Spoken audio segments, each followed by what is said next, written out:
여호와께서 다윗과 함께 하심을 보고 사울 왕은 다윗을 더욱 두려워하게 되었습니다. 그래서 평생에 다윗의 대적이 되었다고 성경은 말씀하고 있습니다. 사울이 노골적으로 다윗의 목숨을 노리자 다윗은 이곳저곳으로 떠드는 도망자의 신세가 되었습니다. 언제 어디서 사울이 군사를 끌고 나타날지 모릅니다. 항상 불안하고 긴장을 늦출 수 없습니다. 오늘 본문은 이러한 상황에 있던 다윗에게 일어난 한 일화를 이야기하고 있습니다. 저는 사명이 부르는 곳으로라는 제목으로 하나님의 말씀을 여러분과 함께 나누고자 합니다. 본문을 살펴보겠습니다. 1절입니다. 사람들이 다윗에게 찾아와서 블레셋 사람들이 그릴라를 쳐서 그 타작마당을 갈취하고 있다고 말했습니다. 다윗의 마음에 의분이 솟구쳤습니다. 무엇이라고? 블레셋 사람이 우리 이스라엘 사람을 노략질한다. 아마 그일라는 그 당시에 블레셋과 적경하고 있던 말 같습니다. 그에게는 당장 그일라에 달려가서 블레셋 사람들을 몰아내야 한다는 생각이 들었습니다. 그가 많은 전쟁터를 누리며 공을 세웠던 장군의 본능적 반응이라고 할 것입니다. 그렇다고 다윗은 자신의 적극적 감정에 따라 움직이는 사람은 아니었습니다. 그런 경거망동한 사람이 아니죠. 바로 2절에 그의 평소 몸에 배인 행동이 나옵니다. 다윗이 사울과 다른 점이죠. 다윗은 하나님의 마음에 어떤 사람이라고 하고 있죠? 다윗은 하나님의 마음에 합한 자라고 우리는 그렇게 알고 있지 않습니까? 예, 맞습니다. 다윗은 하나님의 마음에 합한 자였습니다. 그런데 이제 우리 개역 개정 성경에서는 하나님의 마음에 맞는 사람이라고 그렇게 번역을 하고 있습니다. 합한 사람, 맞는 사람. 그래서 약간 처음에 하나님의 마음에 맞는 사람 하면 조금 경박한 느낌이 들기도 하는데 하나님의 마음에 꼭 맞는 사람, 꼭자를 붙이면 좀 더 번역이 좋아졌지 않았을까 하는 그런 생각을 해봅니다. 이제 2절을 제가 읽어보겠습니다. 다윗을 사울과 다르게 하는 그 장면이죠. 이에 다윗이 여호와께 묻자봐 이르되 내가 가서 이 블레셋 사람들을 치리이까? 다윗은 행동하기 전에 먼저 하나님께 물었습니다. 그는 기도의 사람입니다. 2절 하반절에 보면 하나님은 응답하셨습니다. 가서 블레셋 사람들을 치고 그 일날을 구원하라. 그런데 문제가 제기되었습니다. 다윗의 사람들은 생각이 달랐습니다. 이들은 누굴까요?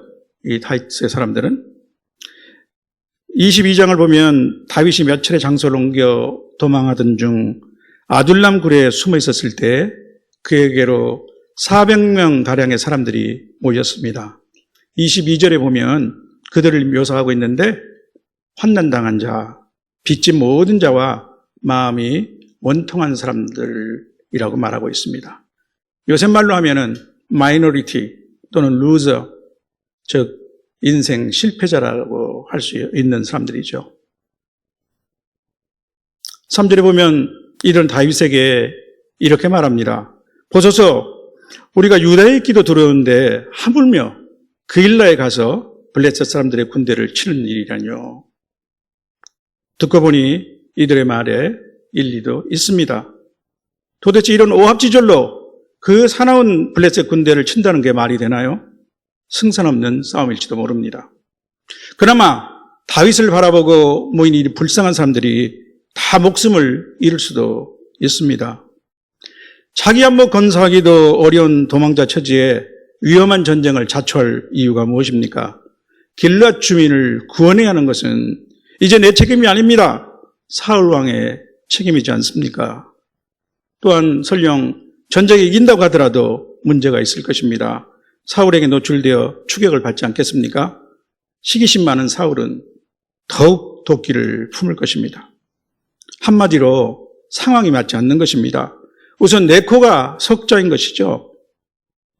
교회 생활에서도 종종 이와 비슷한 상황이 있습니다.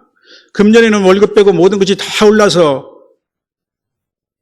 긴축을 해야 하는 형편인데 하필 이럴 때 불우이웃돕기나 또 선교 지원을 해서 헌금이 필요하다라고 뜻을 알리는 그런 공고가 뜰 때가 있죠.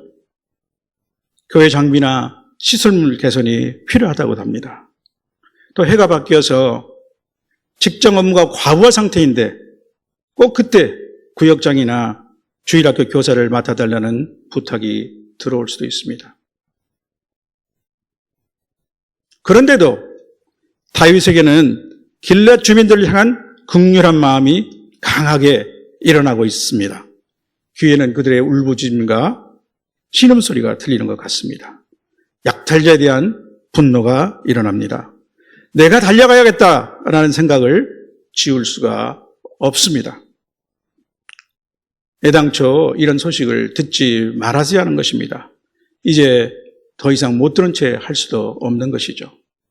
4절에 보면 그래서 다윗은 다시 하나님께 기도했습니다. 또다시 여호와께서 이렇게 말씀하셨습니다. 일어나 그 일나로 내려가라. 내가 블레셋 사람들을 내 손에 넘기리라. 하나님의 응답은 분명했습니다. 이제 더 이상 망설일 여지가 없는 것입니다. 다윗은 마음이 뜨거워지며 힘과 용기가 샘솟는 것을 느꼈습니다. 이와 같은 느낌은 정말 얼마만입니까?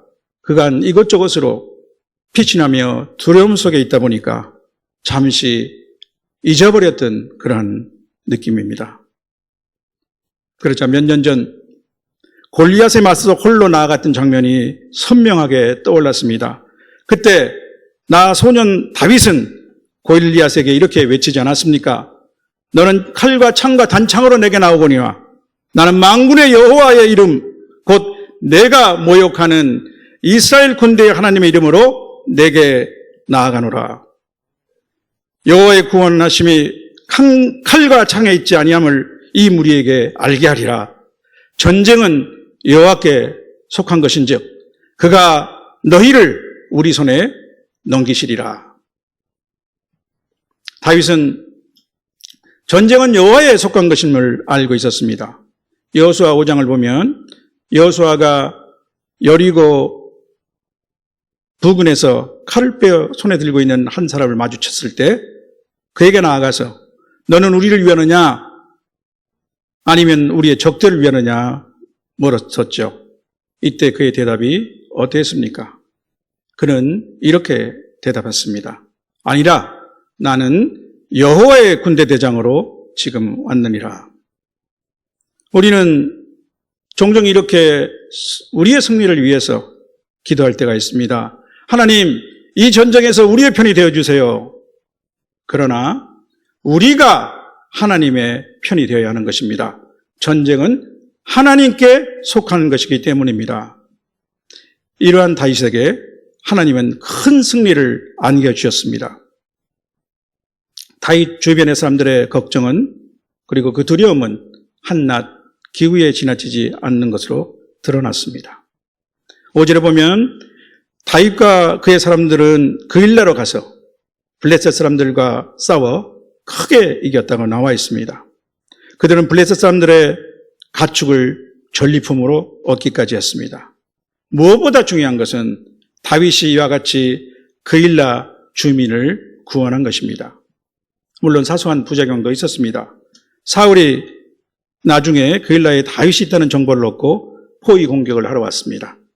다윗과 그의 사람들은 그러나 먼저 몸을 피할 수 있었습니다. 그리고 13절을 보면은 다윗을 따르는 사람이 600명으로 나옵니다. 그일라 전투 때문에 사람들이 흩어져 감소한 것이 아니라 오히려 더 늘어난 것이죠. 다윗의 사람들은 지금까지는 인생의 패배자였습니다. 그들은 이제 다윗과 함께 참가한 전쟁에서 승리자가 되었습니다. 훌륭한 장수 아래 시온처럼 병사가 없는 몇 비죠. 별 쓸모없던 자, 그들은 이제 다윗을 호위하고 그를 장차 이스라엘의 왕으로 세우는 새로운 임무와 목표를 갖게 되었습니다. 어떤 지도자를 따르느냐에 따라 인생은 크게 바뀔 수 있습니다. 대장 되신 예수를 따라 진군하는 십자가 군병, 우리 성도들 앞에도 언제나 승리가 있을 것입니다. 믿음이 있으신 분만 아멘 하십시오. 비록 다윗은 아직 도망자의 처지를 벗어나지 못했습니다. 사울의 추격을 피해서 광야의 요새나 산골, 숲 등 여러 곳을 떠돌며 피신해야 했습니다. 그러나 그 일라 전투를 통해서 하나님은 이미 그가 이스라엘의 왕이심을 드러내셨습니다. 사울은 수많은 병력을 거느리는 왕이었지만 다윗을 죽이려는 데만 관심을 썼고 정작 자기 백성을 구원하지는 못했습니다. 다윗의 그일라 승전보는 사람들의 입을 타고 널리 퍼져갔을 것입니다. 하나님은 마음의 중심을 보시는 분입니다.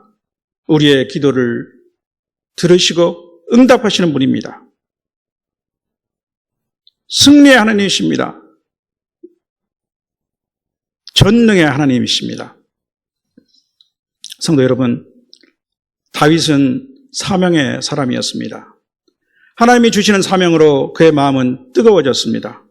사명으로 다윗은 그일라로 내려갔습니다. 자신의 유불리를 따지지 않았습니다. 전쟁은 하나님께 속한 것임을 알았기 때문입니다. 사명이 부를 때 다윗은 하나님께 먼저 물었습니다. 하나님께 기도했습니다. 그리고 사명이 부르는 곳, 그곳으로 내려갔습니다. 사명은 내려갑니다. 불리한 여건이나 상황이 사명을 막을 수 없습니다. 사명은 부르심이 있는 곳, 그곳으로 내려갑니다. 사명은 회피하거나 외면하지 않습니다. 사명은 미루지 않습니다. 사명은 변명하지 않습니다. 핑계거리를 찾지 않습니다. 사명은 구원을 호소하는 외침이 있는 곳, 그곳으로 내려갑니다. 사명은 하나님의 음성을 듣고 즉각 반응합니다. 사명은 부르심이 있는 곳, 하나님의 관심이 향하는 곳, 그곳으로 내려갑니다. 성도 여러분, 예수 그리스도께서는 사명으로 이 땅에 내려오셨습니다. 하늘 아버지의 뜻을 따라 하늘나라의 모든 특권을 내려놓으시고 우리와 같은 육신이 되셨습니다. 인자가 온 것은 섬김을 받으려 함이 아니라 섬기려 하고 자기 목숨을 많은 사람의 대속물로 주려 함이라. 주님은 이 사명으로 이 땅에서 사셨으며 기꺼이 십자가 죽음까지 내려가셨습니다. 주님은 죽음을 정복하고 부활하신 후 승천하시면서 제자들에게 이렇게 명령하셨습니다. 하늘과 땅의 모든 권세를 내게 주셨으니 그러므로 너희는 가서 모든 민족을 제자로 삼아 아버지와 아들과 성령의 이름으로 세례를 베풀고 내가 너희에게 분부한 모든 것을 가르쳐 지키게 하라. 볼지어다 내가 세상 끝날까지 너희와 항상 함께 있으리라. 예수님의 제자들은 이 사명을 실행했습니다. 초대교회는 이 사명을 이어받았습니다. 그리고 많은 세월이 흐른 후 19세기 말 당시 가난하고 헐벗은 은둔의 땅 한반도까지 복음이 전해졌습니다. 바로 사명자들의 희생과 헌신을 통해서였습니다.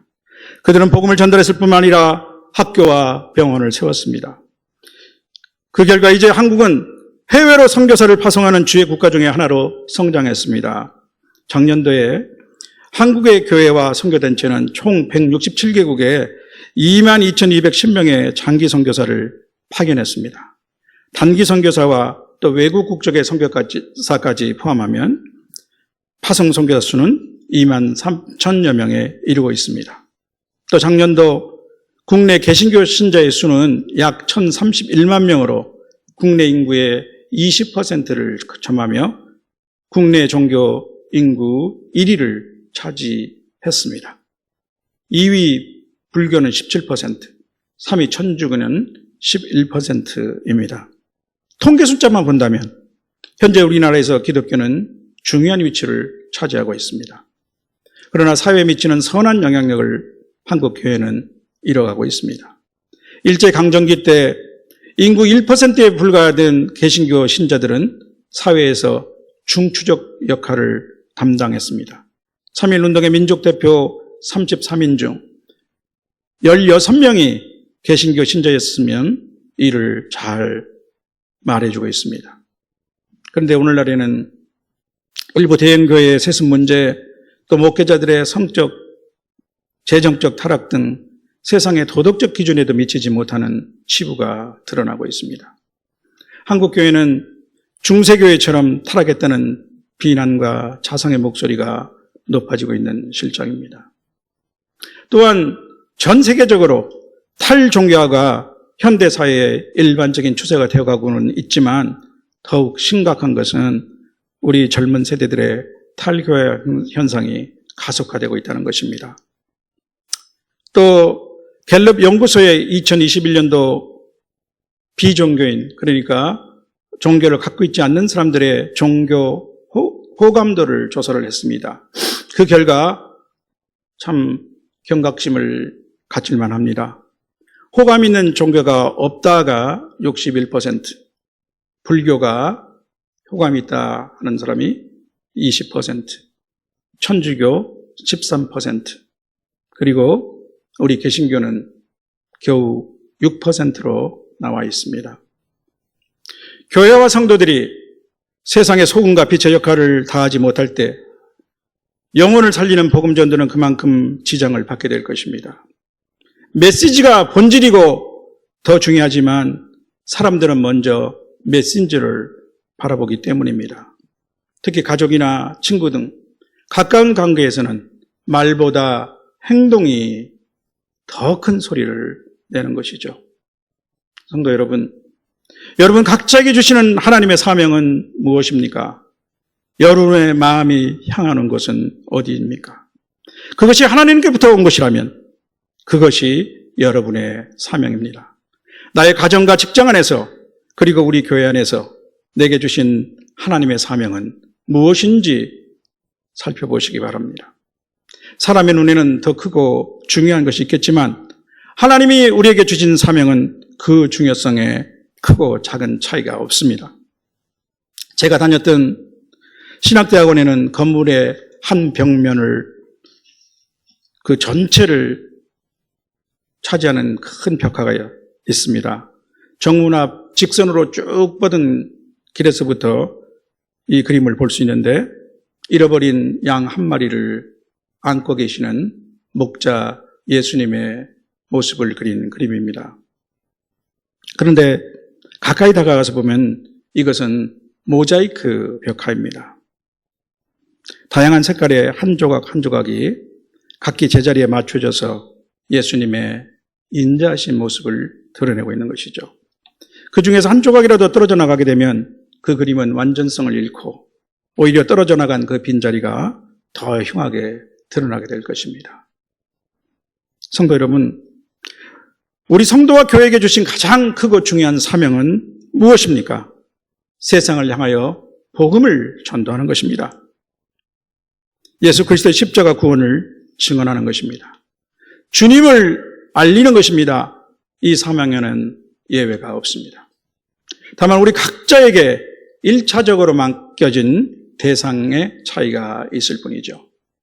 그 외 다른 모든 우리가 맡은 임무 또한 중요하고 귀한 것입니다. 그러나 이것들은 궁극적으로 복음 전도의 사명을 위한 것입니다. 하나님 우리 각자에게 다양한 은사를 주셨지만 사랑이 가장 큰 은사라고 하신 것과 같습니다. 성도 여러분, 저는 지난 주일 저녁에 친구의 죽음이라는 너무나 슬픈 소식을 듣고 충격을 받았습니다. 그것은 한 20여 명 되는 고교 대학 동창 중 첫 번째 본인의 부음이었습니다. 사실 이제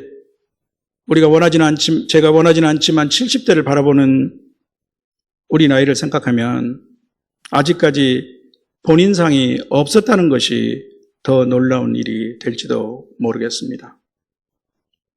이 친구는 제가 보기에는 부족한 데 없이 행복하게 잘 살고 있었습니다. 다복한 사람이라는 표현이 딱 맞는 사람이었죠. 키도 크고 아주 잘 생겼고 운동도 능숙하고 건강했습니다.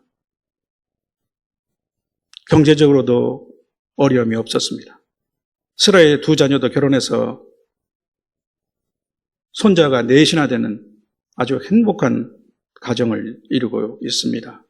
거기다 아주 선량하고 타인에 대한 배려도 깊고 예의도 바른 사람이었습니다. 한마디로 예수님 전하기가 어려운 사람이었죠.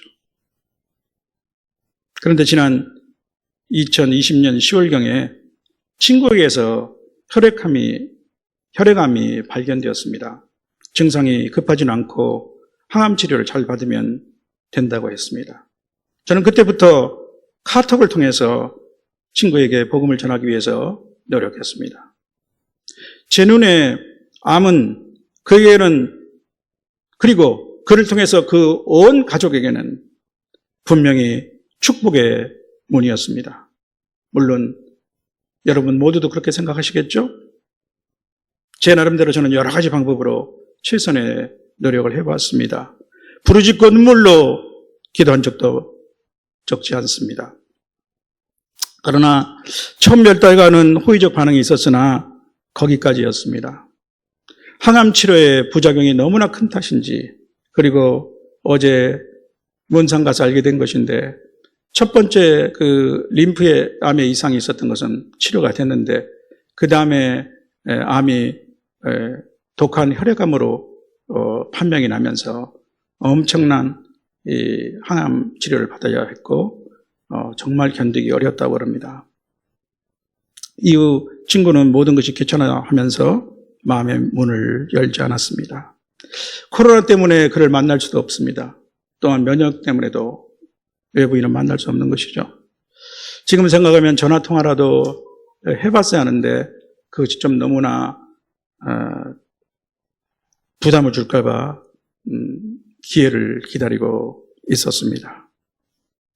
마지막 시간이 이렇게 갑자기 올 줄은 몰랐습니다.